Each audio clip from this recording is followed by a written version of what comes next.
In the past year, I have saved and theoretically made more money than I've ever made in my entire career working. And today I want to tell you how you can make more money year after year without necessarily working harder or working longer. If you guys don't know who I am, my name is Sumi. I'm a life coach. I work with a lot of people in different areas of life. If you haven't ever seen me before, connect with me down in the links below on my Instagram, on my TikTok, on all my other platforms. And if you ever want to work with me, just shoot me a DM on Instagram. Tell me your situation. Tell me the area in life that you want to grow in. And definitely like, subscribe for the algorithm. Hit that bell notification to stay on top of all my videos. And let's jump into today's episode. Most people make the same amount of money every single year. They go to their job, they work, and they theoretically maintain their lifestyle. And maybe they save a little bit of money every single year. They have a 401k, they have a retirement plan, and they're able to kind of put money aside for them to one day retire and just, live life. And I think that that's actually miserable. And I'm going to come off very harsh in this video, but most people just look at money the wrong way. Kevin O'Leary once said on Shark Tank that money is like a soldier to him. He sends it out to war and expects it to bring him prisoners back. And I always found that very interesting. It was a great way to talk about how compound interest works. Money can make you more money, and most people don't understand that that is actually a real scenario. When you save $1, you don't just save $1. You've theoretically made $1 by not spending it on something that may not be good for you, but more than anything else, you get the potential interest that this money can get you. So a lot of people in life will spend money on things that are depreciating assets. Everything that you realistically have in life, the majority of things are depreciating assets. There are very few things that are actually investments. And I would say that we spend less than 1 to 5% of our money on investments. Most people in life spend money on things that are genuinely just going to make them emotionally better. And one can argue that spending money on certain things could be an investment. Like your car is an investment in theory because it gets you to work and back. And Grant Cardone said it where his car is an investment because it brings him to work. This laptop could be an investment because it allows me to film content and do work. But at the end of the day, they're theoretically depreciating assets. But one thing that is a true investment, a raw investment that can always make you money is if you invest your money into something very conservative that's almost guaranteed in the stock market that allows you to compound wealth over and over again. Most people don't understand that compound interest is probably the most powerful way to really grow your retirement and your financial portfolio. But what compound interest really relies on is you constantly adding more money in and having a large foundation for you to compound on. I make a good amount of money every single year, but I theoretically only live on about 8 to 10% of my income. And the reason I'm able to do that is because I make a healthy level of income, but I also significantly live below my means. Everything that I have that you see on social media, it is very, very controlled. It is very, very restricted. It is something that I have bought in a sense where I can easily let it go and it wouldn't hurt me financially. Now, I've also restricted my money artificially. Every 10 years of my life, I typically increase the amount of money that I can spend. Now, I've only went through one cycle of this from my 20s to 30s, but when I hit 30, I started to increase the amount of money that I could spend. And I increased it to something a little bit over 10% of my income. So when I'm 40, I'll start to spend more, and when I'm 50, I'll start to spend more. But theoretically, what happens is, because I'm saving such a large portion of my income, and because I'm making a good amount of money, I'm able to constantly increase the level of money that I'm compounding every single year. In the last year alone, I have made more money than I've ever made before, but more importantly, I have saved so much money up until this point that my compound interest, my interest on what I have saved up is actually much larger than all the income I've made in my entire life. And what's funny is that most people don't understand how long you have to wait for compound interest to work, but they also underestimate how powerful it is when it actually can work. One of my goals I'm going to share with you right now in this video is to save up $100 million.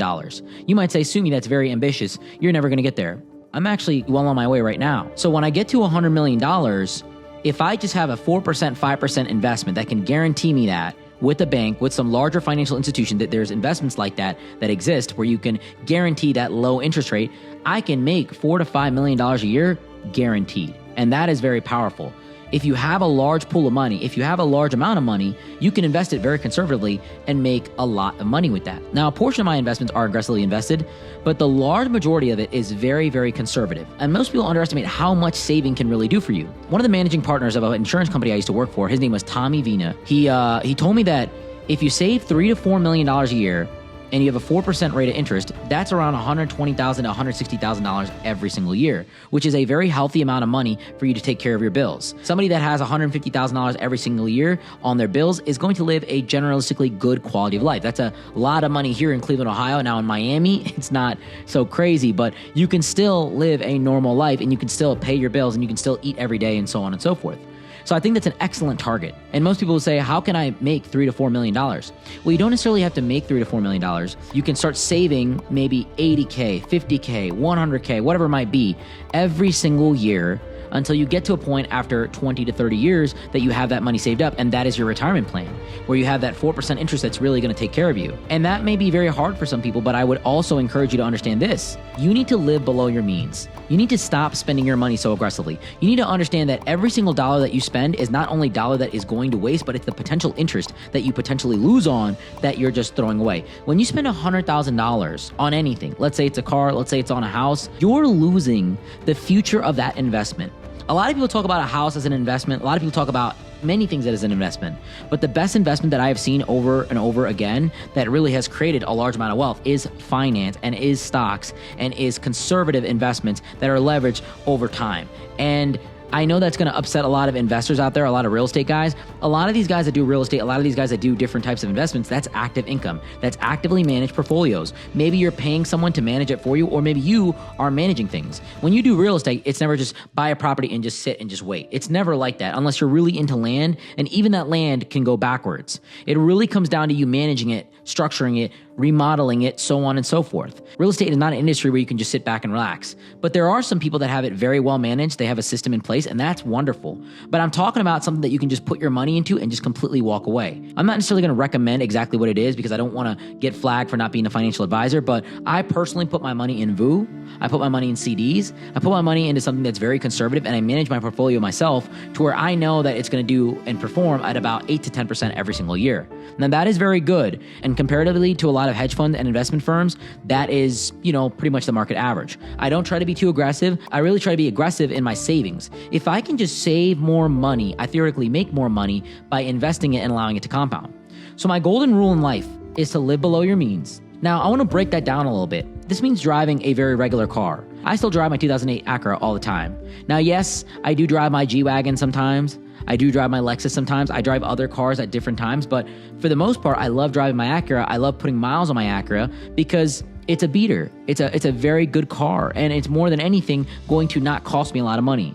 Another thing is living below your means in terms of the place you live. I have this penthouse here, and you might say, wow, Sumi, this is really expensive. For me, it's not. For how much I make, it's not very flashy and it's not very expensive. I can go out and go buy a giant mansion. Not that I'm the richest person in the world. It's just not something that's going to make sense for me. And another thing is, I look at things that I can afford in a different way. I was out in Miami, and there was a club, and the cover fee was $200. And I said, I don't think I can afford that. Now, yes, I have $200 in my bank account, but I could not stomach the idea of paying $200 to just go into a club that I have no idea about. And personally, between you and me, I'm not really interested in going to the club. I had some friends in town. I didn't really want to do it. But the big thing I want you to understand is that is something that I can't afford. I can't afford a $20 cup of coffee. There's certain things that you have to just understand that would hurt you in a financial sense. I don't buy things that hurt me in a financial sense. Even when I spend a lot of money on my business, I know that it's going to make me money so it doesn't hurt me. But if I were to go buy a $3 million car right now, which I could theoretically do, I couldn't afford it. Even though I may have the money, it wouldn't make sense to me unless that car is an appreciating investment, which rarely is going to happen with vehicles. Unless you buy very specialty, rare, exotic vehicles that appreciate in price. That's a whole different topic. Another thing I want to talk about is eating out.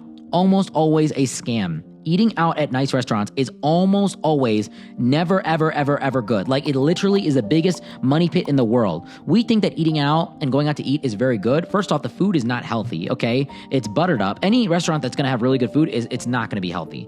More than anything else, you're going to have to wait for someone to serve you. The ambiance might be wrong. It just might be, that you don't like the food. There's a lot of things that could go wrong. And last but not least, it is significantly more expensive than eating at home. It is significantly more expensive. You guys have no idea how much of a markup restaurants have. I'm talking well over 300, 400%. So you're paying a significant amount of money to go eat food that you could cook at home that's healthier, that's better, and that theoretically can be done quicker than going out, valeting your car, waiting for your reservation, going to your table, waiting for the server to come back, bring you the food, then waiting to cash out, so on and so forth. I think it's much better to eat at home, and I think it's more convenient. My big thing I want you to understand here is, with all these themes, cut back on your life. From your vehicles, to going out, to where you live, to eating out, and to maybe even certain subscriptions and certain luxuries that you have. Even when it comes to clothes, this shirt is not very expensive. This watch, people tell me, oh, you should buy an AP, you should buy something nice. My Apple Watch does a great job, and it tells time better, and it has more features than any of those watches. Why would I spend that kind of money? It doesn't make sense a lot of times, guys. And I say this with a lot of love. It's better to save your money, it's better to build your finances, and it's better to use that money down the road that is guaranteed to be passive, because the money that I make on my investments is passive. That is where you're really going to win. Every dollar you save is a dollar not only saved, but a potential interest made. And if you do this enough, you can make more money and you can save more money to where you don't have to work anymore. You're done. You're home at 3 o'clock. Your active income becomes optional and your passive income becomes guaranteed. And that is where I really want you all to be. When you get to a point when you're older, you can't just go crank out a 12-hour shift. You need to rely on the investments and the money that you have. And doing it in a safe, secure way that's very conservative, it's not a get-rich-quick scheme, is going to be a lot better for you. I hope this video made sense. If you have any questions on this, feel free to message me on Instagram. I would love to answer any questions you have. Thank you so much for tuning into this video. Until next time, guys, Sumi out.